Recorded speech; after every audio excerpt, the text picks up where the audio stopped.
Hey everybody, welcome to the first ever edition of the String Brothers Sports Show here on the Simulated Sports Network here on YouTube. Thank you for tuning in. Please subscribe to the channel, like the video, comment below, and here's our first topic. Our first topic tonight was actually breaking news earlier this afternoon as Tiger Woods was involved in a very serious car crash, and we wish him well. Definitely one of my childhood heroes. We wish him well. He's definitely had a huge impact on the sport of golf and even in sports in general. So it's really sad to hear, but I believe he's making a good recovery so far. Yeah, no life-threatening injuries. And just a quick sports moment that I remember was watching Augusta with my grandpa on the 16th hole where he chipped that ball in where it went all the way up to the top of the putting green, rolled down, sat there, and just rolled in on that par 3 on the 16th of Augusta, and he went on to beat Chris DeMarco in the playoff. That was one of Tiger's biggest memories for me, and in the U.S. Open when he beat Rocco Mediate in the 18-hole playoff to win the U.S. Open with a broken freaking leg. So a little ironic. As we get to our first real topic here, that was definitely a real topic, but as we get to our first topic here, we will discuss the NBA All-Star Game. It was announced that the reserves were released today. We actually had the starters come out last week, and let's go over them. In the West, Captain LeBron James, this has it a little confusing the way this is laid out on the screen. Looks like they didn't do West or East. They just added them all in on this the screen we're looking at. But here's the starters regardless. Captain LeBron James, Captain Kevin Durant, Kyrie Irving, Bradley Beal, the Greek Freak, Giannis, Joel Embiid, Stephen Curry, Luka Doncic, Kawhi Leonard, Nikola Jokic, and then the reserves were released just probably an hour ago. Chris Paul, Paul George, Damian Lillard, Donovan Mitchell, Rudy Gobert, Zion, Anthony Davis, James Harden, Julius Randle, Jason Tatum, Jaylen Brown, Zach LaVine, Ben Simmons, and Nikola Vucevic. I'll throw it to you to start out here. What were your ultimate thoughts on this? Obviously, the big one on Twitter and social media was that, last week it was Damian Lillard should be a starter. Tonight, it's why did Devin Booker not make the All-Star team?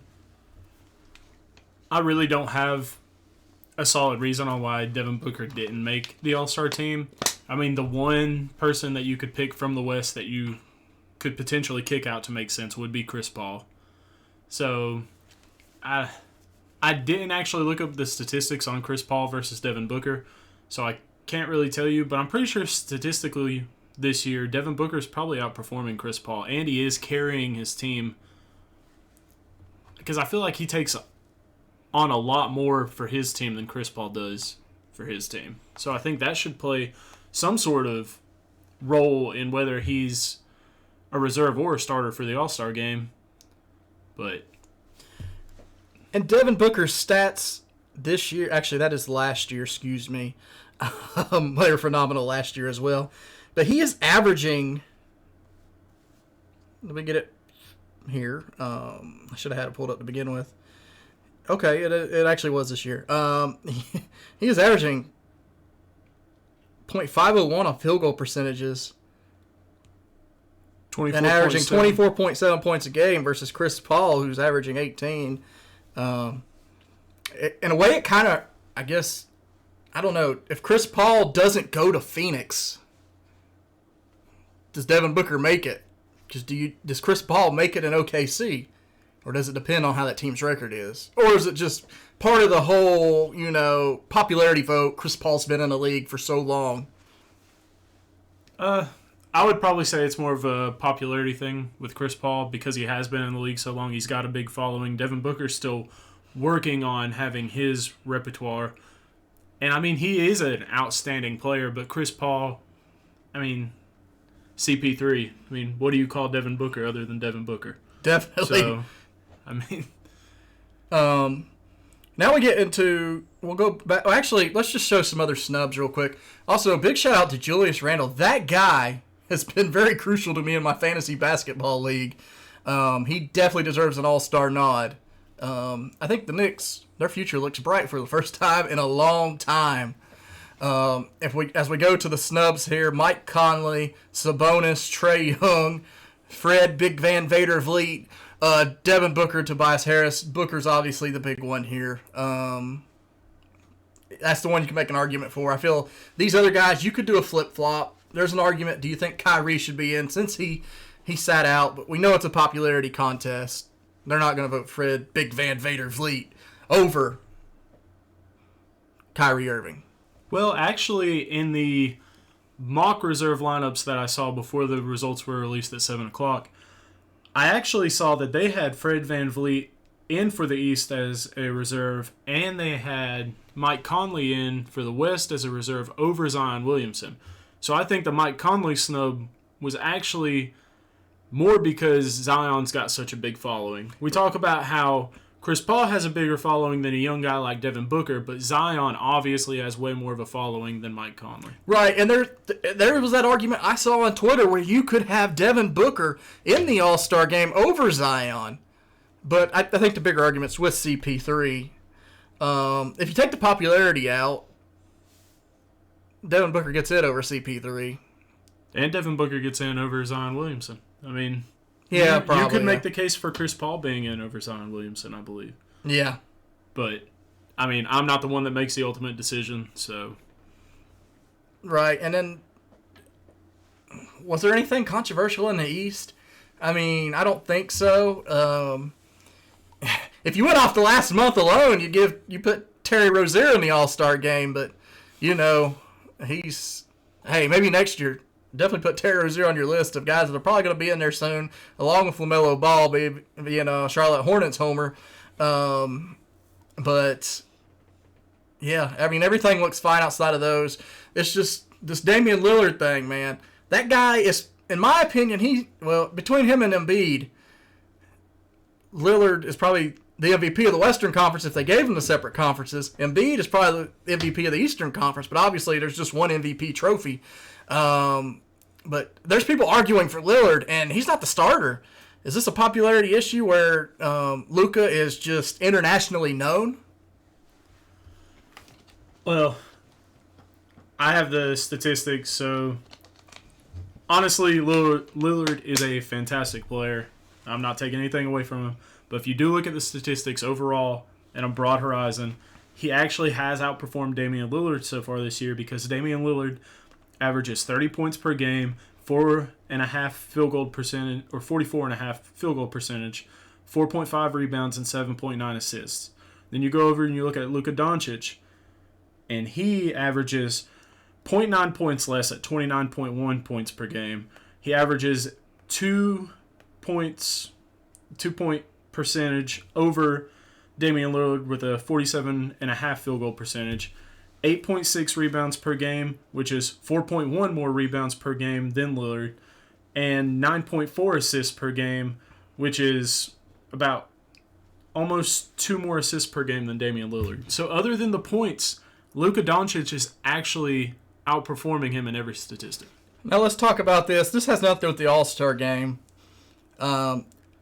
Is Damian Lillard the most clutch player in the NBA right now? Here's an interesting stat from StatMuse. Lillard in the clutch.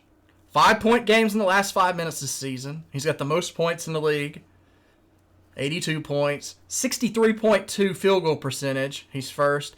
58.8 3-point percentage. First. 100% free throws. His team is 12-3 in these situations in the league. That is first. It's Dame time. I would definitely say he's probably the most... Like, if there's 5 seconds left on the clock and you got to hand the ball to anybody in the league, I would give it to Damian Lillard because he's proved time and time again that he can make that shot. And he's got confidence in himself to be able to make that shot. And it's kind of interesting. I'm trying to think in my head, we had clutch players as kids. Reggie Miller, Jordan, Iverson hit some big shots. Vince Carter had some. Kobe, obviously. Who's number 2? Derek Fisher. No, I mean right now. Is it Steph? Is Steph still number 2? No. Durant still hits big shots. LeBron. I don't think there's a guy that hits them as consistently as Damian Lillard does. Kemba a few years ago was up there for hitting. Yeah. He had the ball. I mean, it would go their way, but it hasn't been that way here lately. Yeah, you look at Kemba now, he's not going to do that. And that's crazy. I mean, another off-topic thing, that trade, the Charlotte Hornets won that trade with Boston. Oh, yeah. Scary 100%. Terry. Scary Terry is on a tear. He's proven well worth his money. He's only 26, 27 years old. This guy's got it, man. He's on his way to an all-star appearance soon if he keeps this up. Well, when you look at how Rozier's performed compared to Kemba Walker, when you compare Kemba Walker's time in Boston versus Terry Rozier's time in Charlotte, it's a huge difference. And, I mean, everybody gave flack. I mean, I guess this is just us being Charlotte Hornets fans, but even if you're not, you have to give credit where credit's due. They got flack for the Terry Rozier deal. They got flack for the Hayward deal. And Terry Rozier and Gordon Hayward are both playing out of their minds right now. And there were people arguing that LaMelo Ball should not have been the pick at that time. They were saying, it's a Ball brother. He ain't going to do nothing. This guy's the real deal, man. Yeah. He's the real deal. People said he couldn't shoot. He's shooting tremendous from the three-point line. Man, that team has a future. Well, you got to think he's only, what, 8? Is he still 18 right now? Yeah. Yeah. So, I mean, he's still got tons of time to improve. Like, what he's doing now is crazy. Yeah. But, and then here's another thing, is Kemba Walker in that system, it just doesn't fit him. He's kind of like an ISO guy, and with all those players, Tatum, Brown, I feel like the fit does not fit. I feel like, and it sounds crazy, I feel like Kemba would have been a better fit if he would have went to Los Angeles last year when there was a chance he could have signed there, because he could have just stood there and took the threes when LeBron went in, drove it out, or Davis did their own thing. He's really good off the catch and shoot. He always thrived in Charlotte, coming off the screens, catching and shoot it. I mean, what I think made Kemba Walker good in Charlotte is that everybody was bad. to an extent, yes, because he had to be the man in Charlotte. In Boston, he doesn't have to be the man. He's surrounded by so many other good playmakers, and I feel like he's just essentially became a role player. Yeah, he's just lax now, and he doesn't have the pressure on him. And I feel like the pressure on him actually made him better. You can look back to when he played ball at UConn. He needed that pressure, and that pressure, he thrived under it. He doesn't have that pressure in Boston, and I think that's why he's kind of falling. That's a good point. I did not think about that. Anyway, I guess that'll do it for this topic. On to the next one. Fernando Tatis signed a $340 million deal for 14 years. Let me get your thoughts on this. Okay, so I actually broke down some contracts and the age of which other big contracts were signed to try to justify the deal. So, why is Fernando Tatis Jr. worth the contract? Well, he has a 2.77 batting average this year, ranked 56th in the league, 17 home runs, tied for 4th in the league. Well, this was last year, 2020.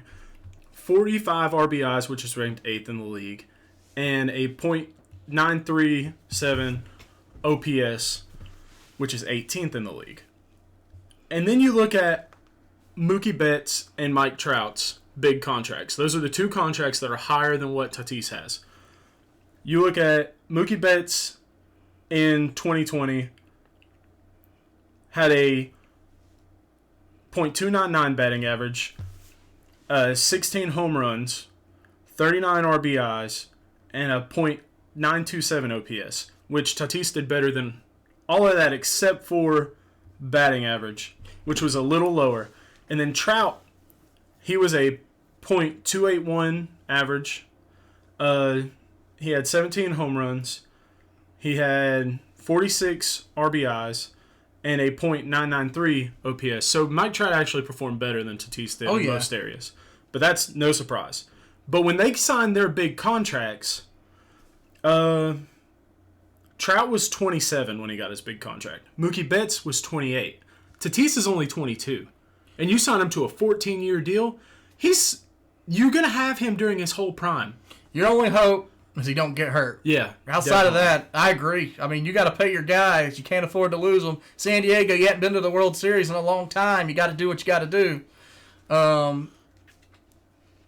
Yeah, I mean, he should be up there with the Mike Trouts. I mean, I know it's only been 2 years, but he's already proved that he can be that guy. And after you got that contract, he's kind of came out and said, like, I'm going to be that guy. You're going to have statues of me. Yeah. Like, and I will say the Mookie Betts, he slightly had worse stats, but they're paying Mookie for his clutchness in the playoffs in the World Series. Anywhere he goes, the guy just wins. Hot take. I don't know if Mookie Betts is worth his contract. All right.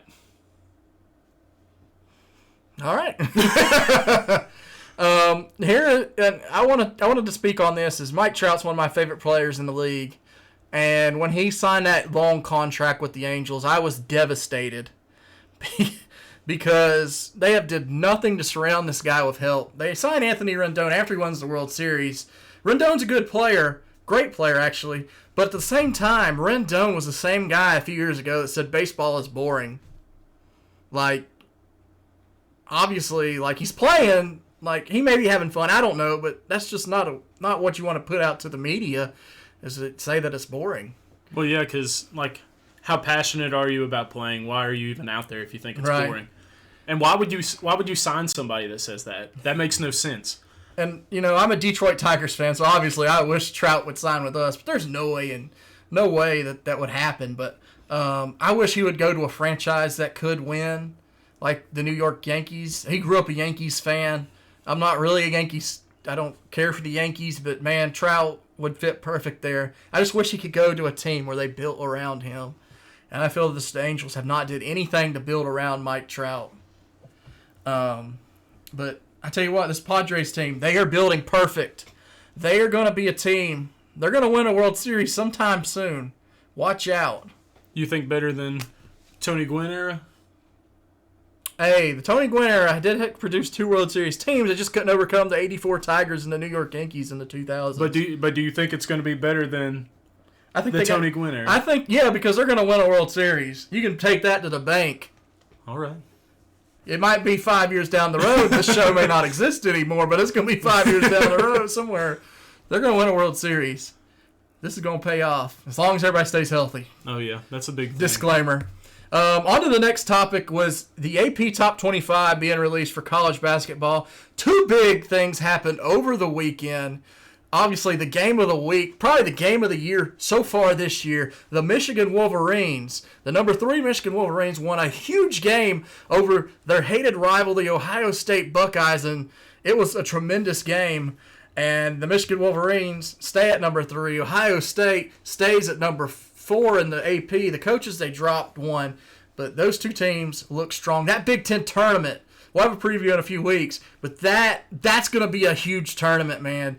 The Big Ten is the best conference in the NCAA. Yeah, ACC kind of shot themselves in the foot a little bit this year. And also, I wanted to mention that the other big one was Duke upsetting Virginia and keeping their hopes alive on the bubble for an NCAA tournament berth. They're hot, but, they beat Virginia, but then they beat Syracuse, but, the ACC sucks this year. Yeah. Who's the best team is Florida State and Virginia. Virginia Tech's okay, but this is not your typical ACC. Yeah, you don't have 7 to 8 teams in the top 25. No, and I could be wrong on this, but I don't see any of these teams getting a national title this year. UVA probably has the best shot, but they seem to have these letdown games. I feel like UVA will be back to that spot next year if everybody stays. And Florida State, they've been highly ranked the last few years, but they just can't come through. They can't get over that hump. But top 25, obviously you put your undefeated teams 1 and 2.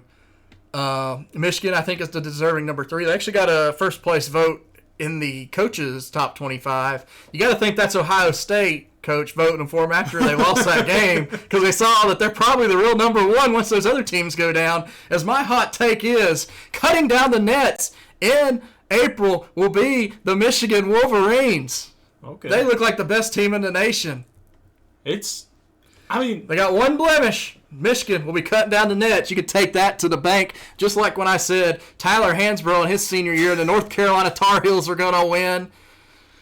The year the Tar Heels beat Gonzaga in the national championship, I told you that was going to happen. I knew UVA would win the year after they lost to the 16 seed because they were fired up and brought everybody back. Michigan will be your national champions in April. Place your bets. Go up to your local casino. Tell them Logan sent you. It's definitely possible. I'm not going to take that away from you. I could definitely see Michigan winning the national championship. Really, anywhere from, well, looking at the coaches poll, anywhere from 1 to 8, I could see somebody winning a national championship within there pretty reasonably. Oh yeah, Villanova. No, Villanova's dangerous too. They're always there. My question here is, I know it's highly unlikely, but which team do you think's more likely to go undefeated, Gonzaga or Baylor? Gonzaga, just because of schedule. Okay, strength of schedule plays a big part. Baylor's going to have to play, those conference tournaments. You got Oklahoma. West Virginia's in the Big 12 now, aren't they? Yeah. Yeah. Which is still blows my mind.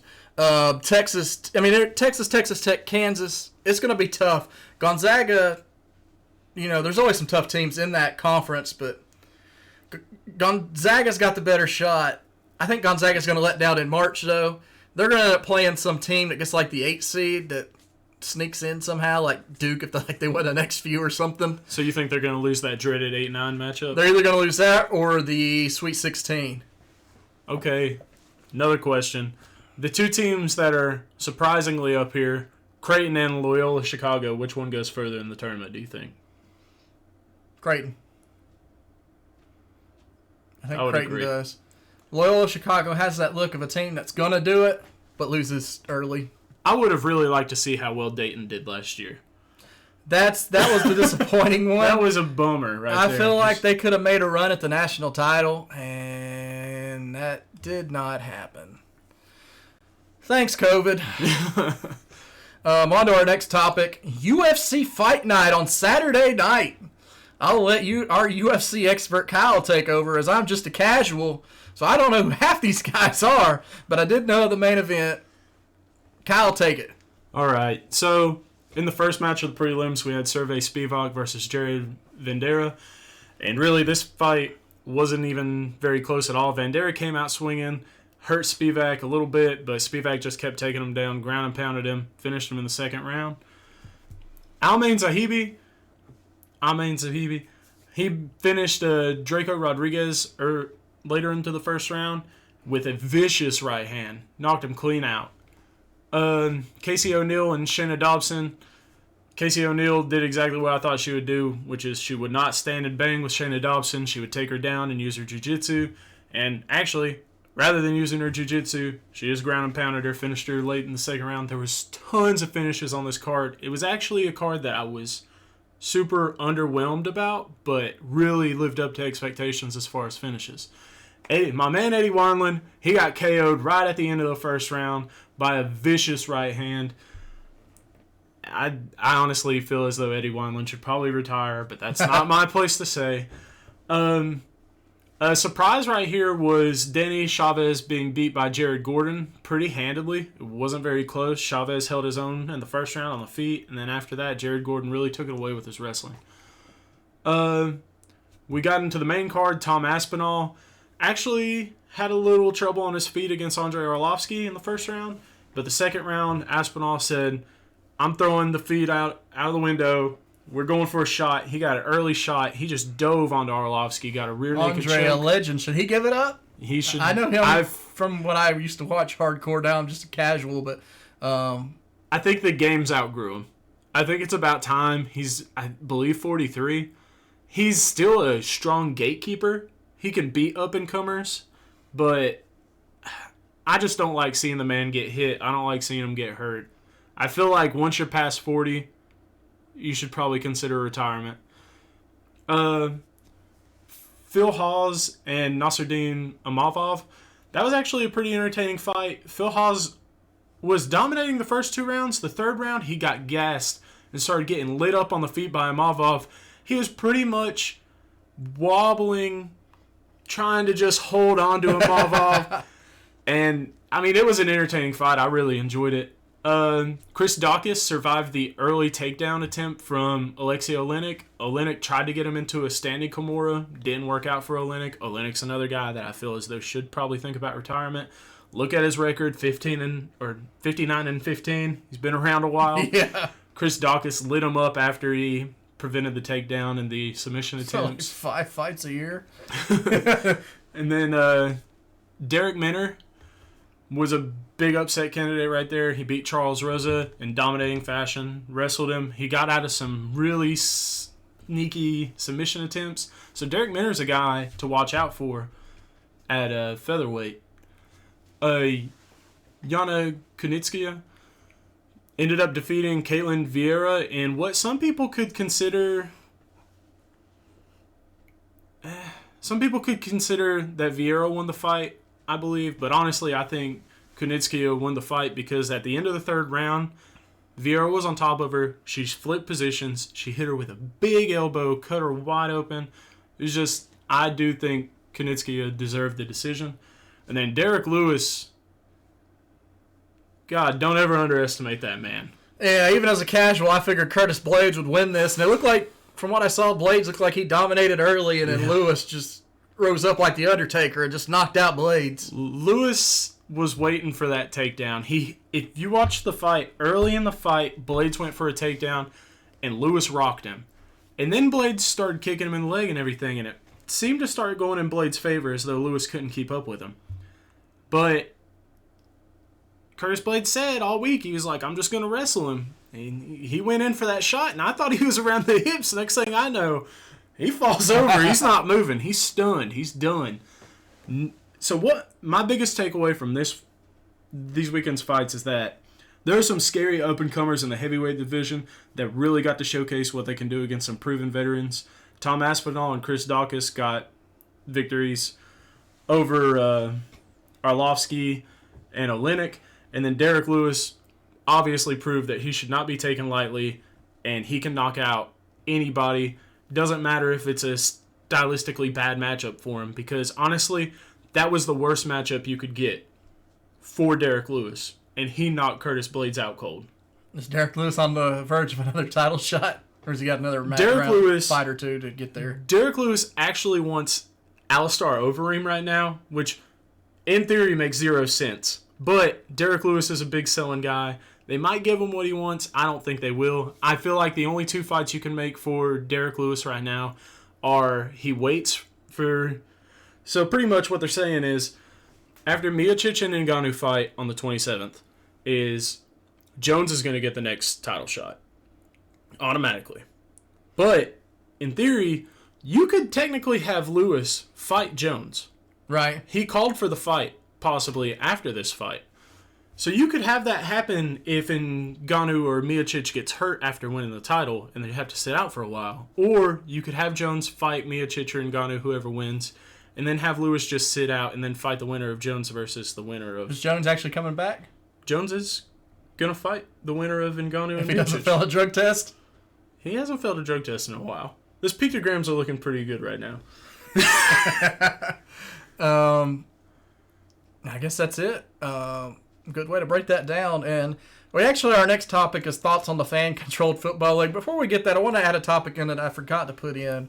Deshaun Watson, obviously the big news in the NFL. It was reported that he will approve a trade to the Jets, Dolphins, or the Panthers. I think there was a 4th team, but it was those 3 teams. Who do you think he's going to? Who do you think the best fit is? So, pretty much the question is, who do you think he's going to go to? Who should he go to? Who I think he'll go to? So, I'll start with best fit. Best fit, I think, is actually the Carolina Panthers because they have a lot of offensive weapons. If they can keep Curtis Samuel is super explosive. They haven't really been able to use him as well as he is because of their quarterback limitations. You got DJ Moore, who's an explosive guy. You got Robbie Anderson, who's an explosive deep threat. And they need to get a tight end. They don't have a tight end. Ian Thomas is not the guy they thought he was going to be out of Indiana. And if they can keep Christian McCaffrey in some sort of trade with Houston, because I do have ideas of what they could trade, because they do want 2 young defensive guys. It seems in like trade. every time they've talked, they've asked for McCaffrey. So, Mike Davis. in theory, the McCaffrey trade works. Right. Because it is harder to come by a franchise quarterback, and it's much easier to find a replacement running back for a franchise running back. And we've already seen McCaffrey get banged up because they've used him so many times. Yeah. They're running him into the ground. And normally when you see a running back start getting injured, it normally doesn't get much better. Right. It normally takes a turn for the worse, and that's when you see guys just kind of vanish. Or they go to another team, and they pull a guy we're going to talk about later, Trent Richardson, and then they have like a good year, and then they just vanish off the face of the planet. But pick up Christian McCaffrey in your XFL fantasy leagues next season. But I definitely think the Christian McCaffrey trade is there. I think it works. But if you wanted me personally, I'd like to keep a hold of CMC because I'm a fan of him. So if I was the Carolina Panthers, the way I would approach this trade is I would give this year's first round and the next 2 first rounds, and I would give up 2 young defensive players. I would give up Derek Lewis. Derek Brown. And then I would give up Shaq Thompson. And that's the deal I would try to approach them with and see if they would take it. It's easier to replace them. Yeah, I would not give up Brian Burns. I would not give up Jeremy Chin. I wouldn't even give up Utor Gross-Matos. I wouldn't give them up. I would give up an interior lineman over giving up an exterior lineman, a defensive end, because Brian Burns is an excellent defensive end / stand-up outside linebacker. Oh yeah, he's really good. He developed a lot this year. I would not get rid of him. Definitely an underrated mutt card if you play Madden. But that's who. You know what? I would actually say that's who I think he should go to, and that's who I think the best fit is the Carolina Panthers. It's a little biased, but who's he going to? Probably the Dolphins. Dolphins have a way easier path to trade. They can give up Tua, and that gives Houston and that kind of a equals young out to the quarterback. Defensive. I'm complete opposite. I think the best fit is the Dolphins, and I think he's going to Miami. And there's your Super Bowl champion in the next 5 years, as I'm claiming all kinds of champions tonight. Deshaun Watson needs to go to Miami. Miami needs Deshaun Watson. And like Jimmy Buffett said, fans to the left, fans to the right. Here come the Miami Dolphins. He's going to Chicago. Oh, God. Oh, God. I don't want that as a Lions fan. But at the same time, can they produce weapons to get him? I think Allen Robinson's leaving. He wants to get out of there. No, he's not going to Chicago. That's a joke. Oh. I did hear a rumor about Denver, though. Denver is a sneaky team. And Think about Jerry Jeudy. I like their roster. Jerry Jeudy, KJ Hamler, Tim Patrick. That's running back core. Elvin Gordon, Philip Lindsay, excuse me. Tim Lindsay! Noah Fant. Oh, yeah, Noah Fant. That's tremendous.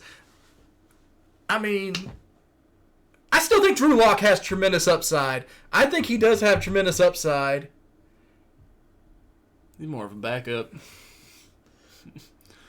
That's my opinion. Well, high floor, low floor, high ceiling. He's probably going to meet you in the middle, though. I see like a Nick Foles type I can quarterback see that, him coming out stepping of in Drew and winning Lock. the Super Bowl. As a Detroit fan, that offer was on the table, a first round Drew Lock. I think that they said we tried to ask for Jeudy in it. Oh my God, they were never going to give that. Along with a second? Because we really didn't Jeudy was supposed to be there with we Stafford. didn't want Drew Lock. It was something like that. I can't remember, but I'm thrilled with getting 3 first-round picks and Jared Goff. Anyway, thoughts on the fan-controlled football league. Second topic off of that is Trent Richardson is in the Mexican football spring league. Well, okay.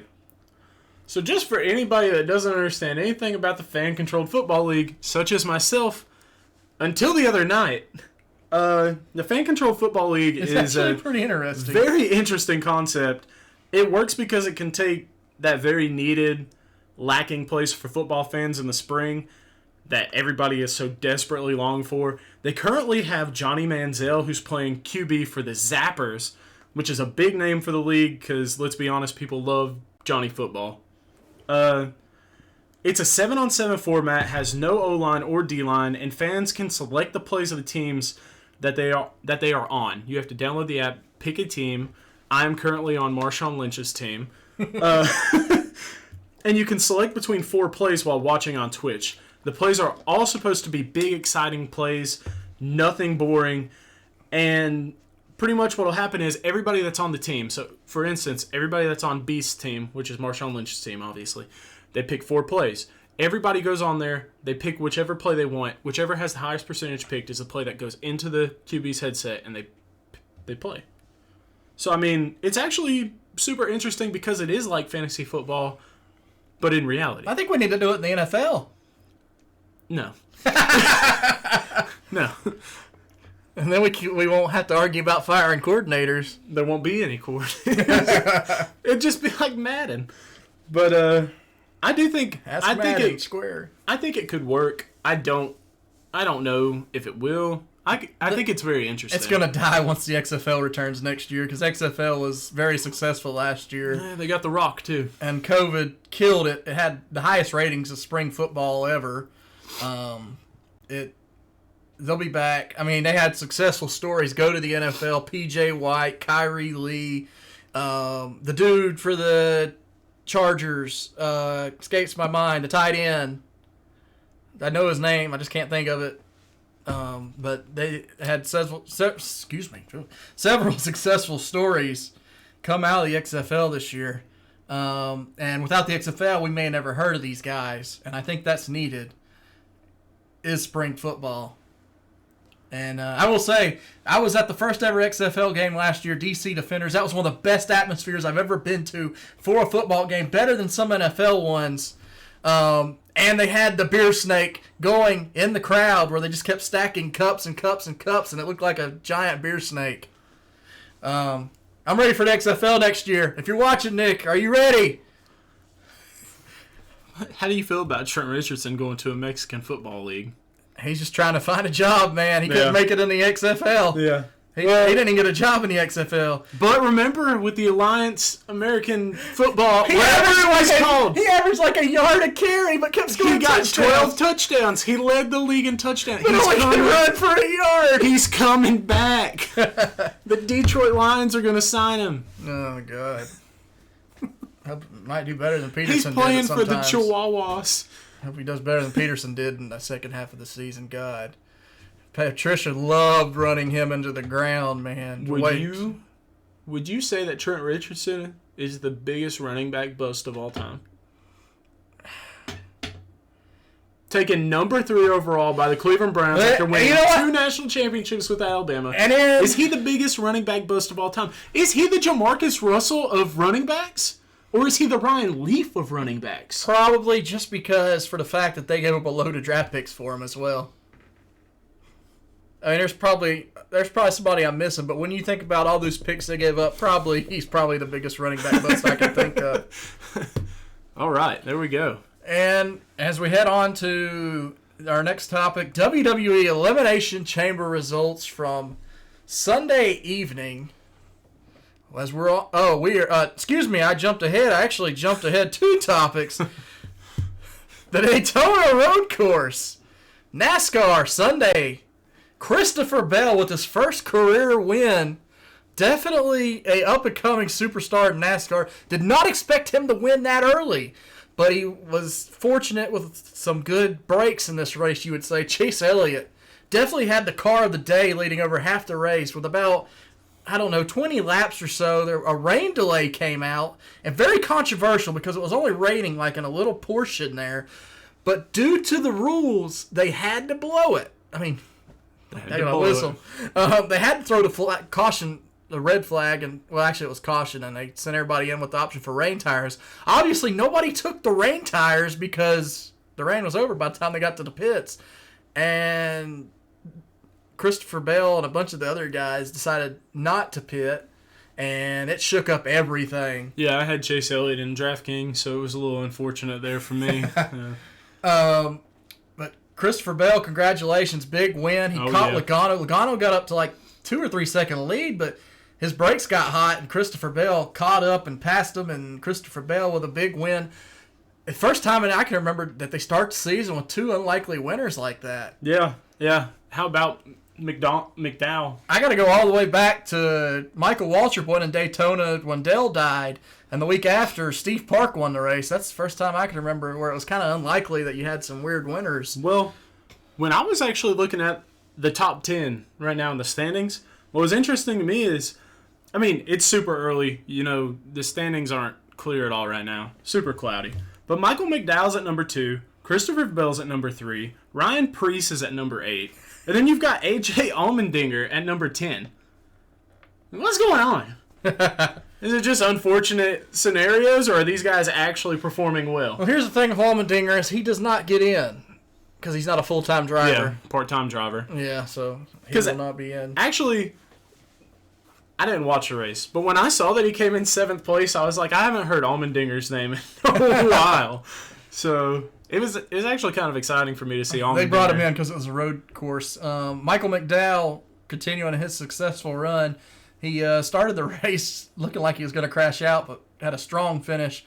Michael McDowell, if he can keep this up, he will definitely be in the playoffs. He's got that win. He's just got to just finish consistent. He will be into the playoffs. What about Ryan Preece? Ryan Preece, he's a sleeper, man. Consistent? Is consistency key for Ryan Preece? Yes, he had some bad luck last year. He finished high in some races, but there's a lot of times where he just had unfortunate luck where, you know, somebody would crash and he'd just happen to be right by it and just run into it or something. He's a good driver. He's a very good driver. Yeah, and then I tell you what, down in the final 10 laps, Mark Truex looked like he had the car and to win this thing, and he spun out, and then shortly after that, Larson looked like he had the car to win this thing, and he spun out. He overturned on the turn, and that was a lot of exciting wrecks this year. Yeah, thankfully everybody's okay, but there's been some exciting wrecks. On to our next topic. WWE Elimination Chamber took place Sunday evening. One of the final few stops on the road to WrestleMania. Fastlane is up next. But we had the opener. Right here. Oh, that's why that was on the pre-show. I forgot about that. I was looking at it. I was like, I don't remember that, but I didn't watch the pre-show. John Morrison defeated Elias, Mustafa Ali, and Ricochet to get into the United States Championship match. Which ended up being a triple threat later on that evening. Opener, Daniel Bryan defeated Cesaro, Jey Uso, Kevin Owens, King Corbin, and Sami Zayn on his way to an immediate Universal title match with Roman Reigns. Which lasted a whole 1 minute and 32 you got seconds. That Roman Reigns. Daniel Bryan and Roman Reigns match, and it was over because Daniel Bryan was tired storyline-wise. And everybody that wanted Daniel Bryan versus Roman Reigns at WrestleMania, it's down the toilet now. You are getting Roman Reigns and Edge. I think that'll be a solid match. Definitely a dream match, but man, I thought they could have did. I would have did Drew McIntyre versus Edge at WrestleMania, and then either Roman versus Daniel. My favorite option out of all this was Roman Reigns versus Big E. That should have been your match at WrestleMania. They went a different route with Big E winning the Intercontinental title, but man, I thought they had momentum and could have went all the way with Big E. Anyway, on to the third match. That was Roman Reigns defeating Daniel Bryan. After the match, Edge came out and speared Reigns and proclaimed he wanted Reigns at WrestleMania. There's your main event for one of the 2 nights of WrestleMania. So it is a 2-night event now. Roman Reigns versus Edge for the world title, Universal title, excuse me. It's so crazy how they got it now. Riddle defeated Bobby Lashley and John Morrison. Nia Jax and Shayna Baszler retained the tag titles. Drew McIntyre won the second chamber match, and at the end, Bobby Lashley came out and just destroyed Drew McIntyre, and that led to The Miz cashing in and being very opportunistic and becoming your new WWE champion. Will he be headlining WrestleMania? You got to find out over the next few weeks. So, I'm obviously not into WWE too much. What would you grade this as from A to F as a pay-per-view? As a fan, how would you grade this? Storyline-wise, WWE is rough to watch nowadays. The first Universal Championship match was an A. Everything else was it was a C or a D show. Yeah. I'll still watch WrestleMania because I'm a wrestling fan, but man, I'm not very excited about it. I'm more excited about AEW Revolution, where we're getting a cinematic Sting match and an exploding death match, Kenny Omega and Jon Moxley, in a few weeks. All right then. And as we start getting closer to wrap this thing up, let's go to On This Day in Sports History. In 1874, Walter Winfield patented a game called Spirostite, more widely known as lawn tennis. In 1894, Ottawa refused to travel to Toronto to play in the first ever Stanley Cup game. The cup was awarded to the Montreal AAA. Is that their name? The AAA Canadians! In 1957, the Supreme Court ruled that the NFL operations did fall within coverage of the antitrust laws. 1967, Jim Ryan set a record in the half-mile run when he ran it in 1 hour and 48 minutes. Wait, did I read that right? I think that's 1 minute. 1 minute and 48. God, I was about to say, that is really slow. They just ran really slow back then. 1968, Wilt Chamberlain of the Philadelphia 76ers became the first player to score 25,000 career points to the NBA, the great Wilt the Stilt. 1983, Herschel Walker signed a $5 million 3-year contract deal with the USFL New Jersey Generals. And in 1987, Nate McMillan set an NBA record when he had 25 assists against the Los Angeles Clippers, a part of the Seattle Supersonics. Bring back the Supersonics! 1991, the North Carolina Tar Heels became the first team to win 1,500 games. In 1997, Patrick Ewing entered the top 20 list of all-time scorers in NBA history. Definitely one of the best players to not have a ring in NBA history. 1999, Garth Brooks attended spring training camp with the San Diego Padres as a non-roster player. The Padres Foundation agreed to contribute to the Touch 'Em All Foundation in a lieu of salary to Brooks. Because he's got friends in low places. And in 2000, Robbie Knievel made a jump of 200 feet over oncoming train. I actually remember watching that on Fox. I remember that as a kid. 1938, Joe Louis knocked out Nathan Mann in 3 rounds for the heavyweight boxing. Joe Louis! Joe Louis Arena. Never forgotten. And with that, is there anything you were looking forward to this weekend in sports? So, as a fight fan, instead of actually the UFC fight, which I'm still going to watch, I'm actually really excited on February 27th, this Saturday. Canelo Alvarez is fighting, I have no idea how to say his name, Vini Yildirim for 12 rounds for Alvarez's WBA and WBC super middleweight title. If you watch some of Canelo Alvarez's highlights, that man is hard to punch. He makes some guys look so stupid. It's crazy. Obviously, I'm looking forward to Charlotte Hornets this week. Well, West Coast trip. Big Hornets fan. Lost a tough one last night to the Jazz, the top team in the West, but they played tough. I mean, I went to the grocery store. We were up 8 points in the third quarter, halfway through. I come back, and we're down 12. I was gone for like 10 minutes. It's because LaMelo Ball called Conley short. Oh, yeah. That's what happened. And then, obviously, I'm looking forward to the NASCAR race this week, and I believe they are in Homestead, Miami. My pick, Kyle Larson will get his first win in his return at Homestead.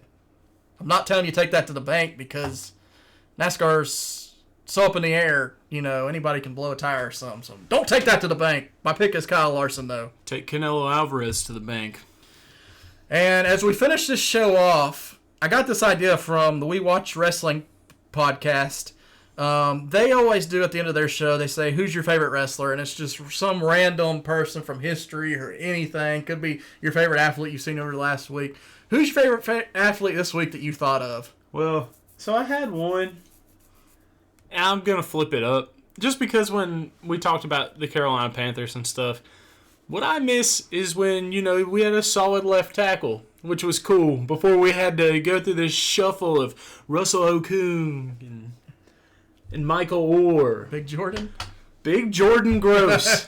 That's my guy. We didn't have to worry about a left tackle for like 11 years. We were solid.